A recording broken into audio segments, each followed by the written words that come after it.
Hello everyone. अगर आप SSC के किसी भी एग्जाम के लिए अगर तैयारी कर रहे हैं तो उसके लिए इंपॉर्टेंट जीके जीएस या करंट अफेयर देखना चाहते हैं तो आप हमारे वीआईपी एग्जाम वाईटी चैनल के साथ जरूर जुड़ जाइएगा, क्योंकि आज का जो क्लास रहने वाला है वो एसएससी के इंपॉर्टेंट क्वेश्चन के ऊपर रहने वाला है। तो स्टार्ट कर लेते हैं अपने पहले प्रश्न से। तो पहला जो क्वेश्चन है कि भारतीय संविधान के अनुसार जो भारत में राज्य विधानसभा है उसका कार्यकाल जो होता है वो कितने दिनों का होता है? तो ये होता है 5 वर्षों का, यानी ऑप्शन नंबर ए जो होगा यहाँ पर सही होने वाला है। सेकंड नंबर अगर प्रश्न देखें, जो आर्सेनिक होता है उसका रासायनिक प्रतीक क्या होता है? तो आर्सेनिक को हम AS के द्वारा सूचित करते हैं, यानी ऑप्शन नंबर बी जो होगा यहाँ पर सही होगा। अगला जो प्रश्न है कि अथर्ववेद जो होता है वो कितने खंडों का संग्रह होता है? तो अथर्ववेद जो है वो 20 खंडों का इसका संग्रह है। ठीक है। अगला अगर प्रश्न देखें 4 नंबर कि जो सूत्र है CH3CH2OH, इस सूत्र का जो यौगिक है उसका नाम क्या है? तो इसका यह जो है इथेनॉल का सूत्र है।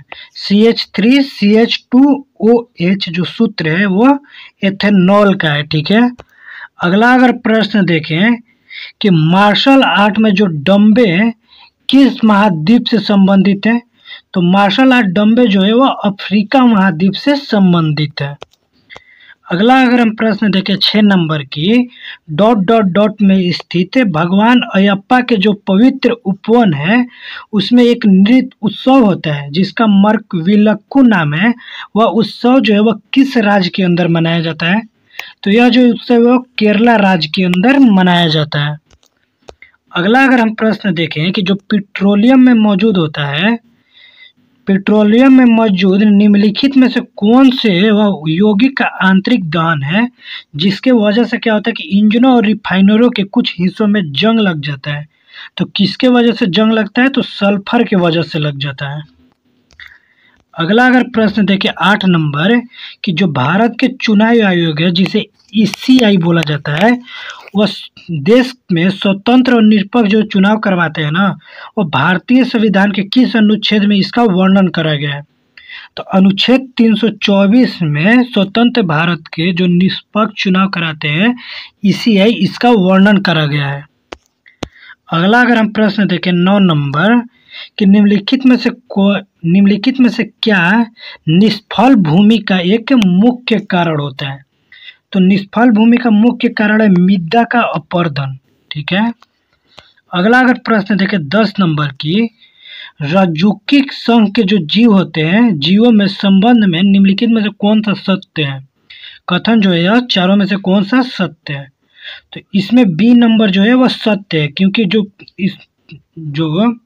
रज्जुकीय संघ के जीव होते हैं उसमें पृष्ठ रज्जु पाया जाता है, इस वजह से यह कथन जो है वह सत्य है। अगला अगर हम प्रश्न देखें 11 नंबर कि द्वारम वेंकटम स्वामी नायडू जो है उन निम्नलिखित में से कौन सा संगीत जो है वाद्य यंत्र वो बजाया करते थे? तो यह बजाते थे विलियन को वेंकटम स्वामी जो नायडू है वह बजाया करते थे। अगला अगर हम प्रश्न देखें कि प्रधानमंत्री अन्नदाता आय संरक्षण अभियान जिसे शॉर्ट में PM आशा योजना बोला जाता है, उसमें कितने घटक होते हैं? तो उसमें 3 घटक होते हैं, जो कि सरकारी कृषि उपज की कीमत और दक्षता के लिए यह नीति भंडार में अव्यय और रिसाव को कम करने और वित्तीय लाभ कमाने के लिए अंतर्गत यह व्याख्या किए जाते हैं।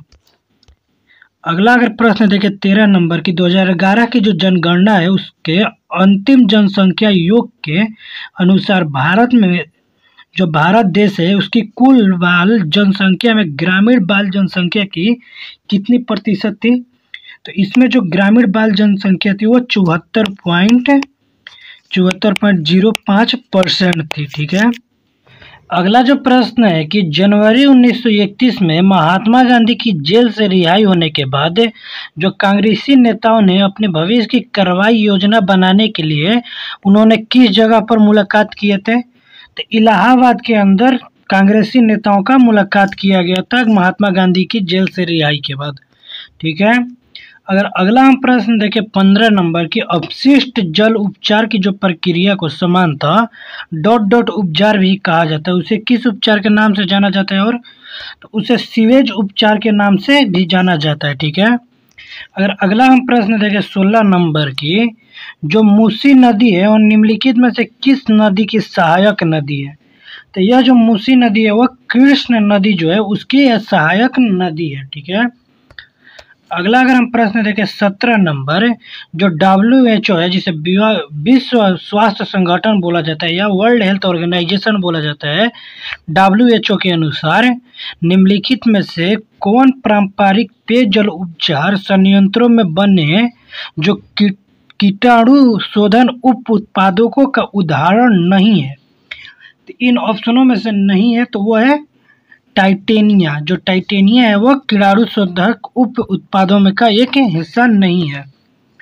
अगला अगर हम प्रश्न देखें 18 नंबर की, 1878 में वर्नाकुलर प्रेस एक्ट को जो वायसराय के कार्यकाल के दौरान निरस्त किया गया था, यानी कौन से वायसराय थे जिसके कार्यकाल के दौरान इसको निरस्त कर दिया गया था?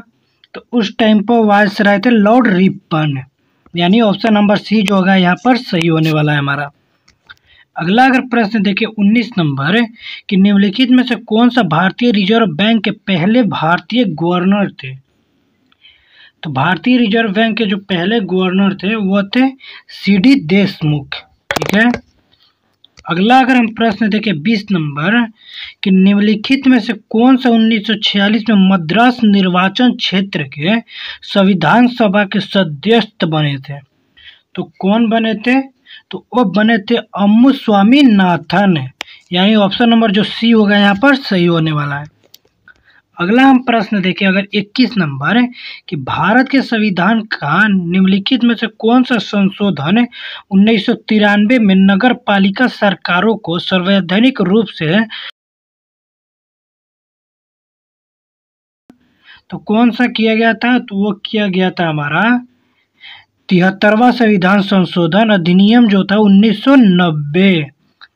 ठीक है, अगला अगर हम प्रश्न देखें कि राष्ट्रीय शहरी स्वच्छता नीति के तहत कोई ऐसा शहर जो 34 और 66 के बीच अंक प्राप्त करता है और जिसमें काफ़ी सुधार की आवश्यकता होती है, डॉट डॉट में रंग में कोडित होता है, तो किस में कोडित है? तो वो काले रंग में उसको कोडित किया गया है। ठीक है, अगला अगर हम प्रश्न देखें 23 नंबर की, तरल अपशिष्ट जल के उपचार तैरन वाले वसा, ग्रीन और तेल जैसे ठोस पदार्थ को क्या बोला जाता है? तो इसे सलज बोला जाता है, यानी ऑप्शन नंबर जो ए होगा यहाँ पर सही होने वाला है। अगला हम प्रश्न देखें कि निम्नलिखित में से किस नृत्य में नर्तक अपने सिर पर जले हुए दियों वाले बर्तन को संतुलित रखते हैं? तो किस नृत्य के अंदर? तो चरी जो नृत्य उसके अंदर जो नर्तक होते हैं अपने सिर पर जले हुए जो दिए होते हैं उस बर्तन होते हैं उसको संतुलित करते हैं। अगला अगर हम प्रश्न देखें 25 नंबर की, श्री अंकाल तख्त साहिब परिसर के भीतर स्थित है, कहाँ पर वो स्थित है? तो वह स्वर्ण मंदिर जो है वहाँ के अंदर श्री अंकाल तख्त साहिब स्वर्ण मंदिर परिसर के अंदर ही यह स्थित है। आप किसी भी सिविल सर्विस हो या किसी भी कॉम्पिटिटिव एग्जाम की तैयारी कर रहे हैं, उसके लिए इंपॉर्टेंट जीके जीएस या करंट अफेयर देखना चाहते हैं, तो आप हमारे VIP एग्जाम YT चैनल के साथ जुड़ जाइए, क्योंकि यहाँ पर बहुत सारी इंपॉर्टेंट चीज़ों से रिलेटेड वीडियो अपलोड किया जाता है जो कि आप किसी भी एग्जाम के लिए एकदम पूरा इम्पोर्टेंट रहने वाला है। तो आप हमारे चैनल के साथ जुड़ जाइएगा।